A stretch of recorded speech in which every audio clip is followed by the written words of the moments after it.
आणि अतिशय विनम्रपणे महाराष्ट्राच्या माननीय मुख्यमंत्र्यांना मी विनंती करते की आतापर्यंत कोणीही त्याच्यात राजकारण आणलेलं नाही. आम्ही या राजकारण आणू इच्छित नाही.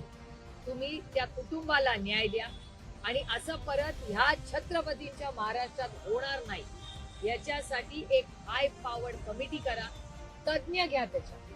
आता राजेश टोपे जरी विरोधी असले तरी कोविडच्या काळात अतिशय उत्तम त्यांनी काम केलं. नागपूरमध्ये बंग फॅमिली आहे, विदर्भात अतिशय उत्तम हेल्थ मध्ये काम करतात. त्यांचं माझं काय म्हणणं आहे, हे जे एक्सपर्ट्स आहे राजकारण बाजूला ठेवून एक ऑल म्हणजे सगळ्या विचारांची एक चांगली ज्यांनी चांगलं काम मेडिकल मध्ये केलेलं आहे अशा सगळ्या लोकांची एक 8-10 लोकांची कमिटी करा आणि पुढच्या एक 15-20 दिवसात एक उत्तम हेल्थ पॉलिसी द्या आणि एक SOP द्या प्रत्येक हॉस्पिटलला.